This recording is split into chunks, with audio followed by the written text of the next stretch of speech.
जय संतोषी माता। कैसे हैं दोस्तों आप? आपका स्वागत है हमारे चैनल में। हमारे चैनल से जुड़ने के लिए प्लीज़ हमारे चैनल को सब्सक्राइब कर दीजिए। पास में दी गई बेल आइकन को क्लिक करना मत भूलें।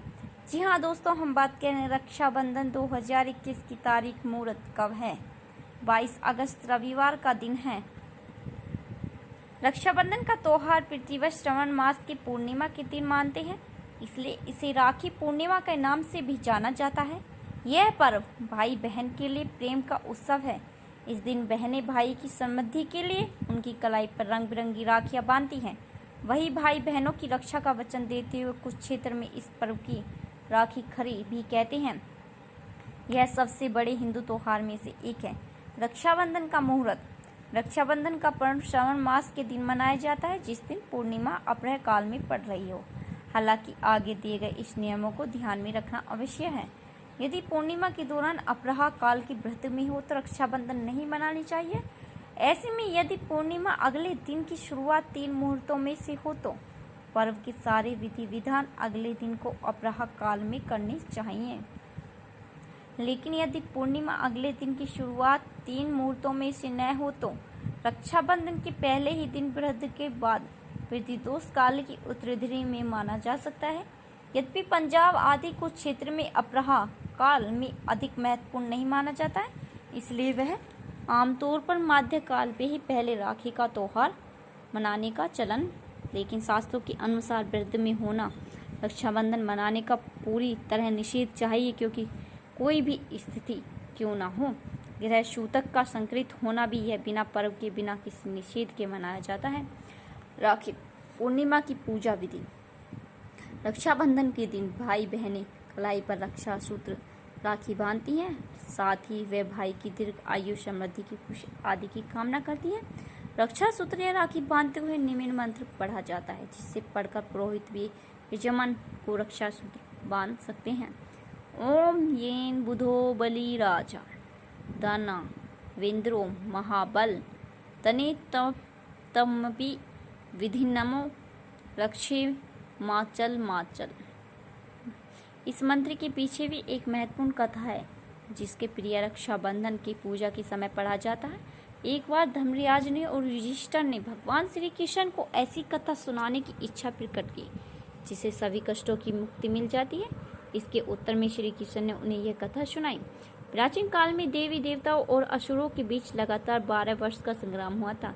ऐसे मालूम हो रहा था कि युद्ध के असुरों ने विजय होने में दानव के राजा को 3 लोकों को कब्जा किया, स्वयं को त्रिलोक का स्वामी घोषित कर दिया। दैत्य के सताए देवराज इंद्र गुरु बृहस्पति की शरण में पहुंचे और रक्षा के लिए प्रार्थना की। श्रावण पूर्णिमा के प्राप्त काल रक्षाबंधन विधिन पूर्ण किया गया।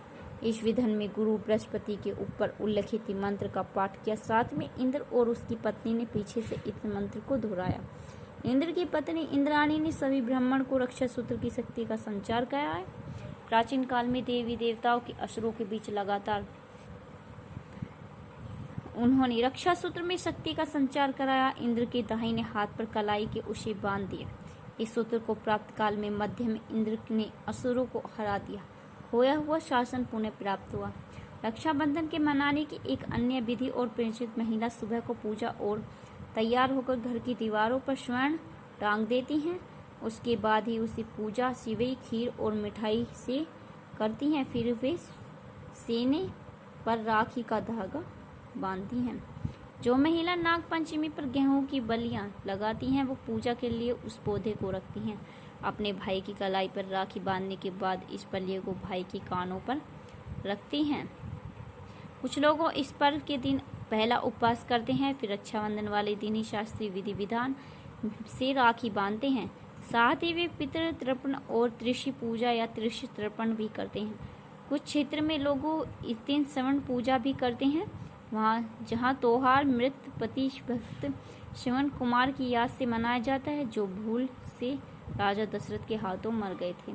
इस दिन भाई बहन अपनी तरह तरह उपहार भी देते हैं। यदि सगी बहन न हो तो चचेरी में मेरी बहन या जिसे भी आप बहन की तरह मानते हैं, उसके साथ ये पर्व मनाया जा सकता है। रक्षाबंधन से जुड़ी कथाएं। राखी के पर्व से जुड़ी कुछ कथाएं हम ऊपर बता चुके हैं। मान्यताओं के अनुसार इस दिन द्रौपदी ने भगवान कृष्ण के हाथ पर चोट लगने के बाद अपनी साड़ी को कुछ कपड़ा फाड़कर बांधा था। द्रौपदी की इस उदारता के लिए श्री कृष्ण ने उन्हें वचन दिया था कि वो द्रौपदी को हमेशा रक्षा करेंगे। इसलिए दुशासन द्वारा छीनने की कोशिश के समय भगवान श्री कृष्ण ने आकर द्रौपदी की रक्षा की थी। एक अन्य ऐतिहासिक जनश्रुत के अनुसार मदद हासिल करने के लिए चित्तौड़ की रानी कर्णावती ने मंगल सम्राट हुमायूं को राखी भेजी थी।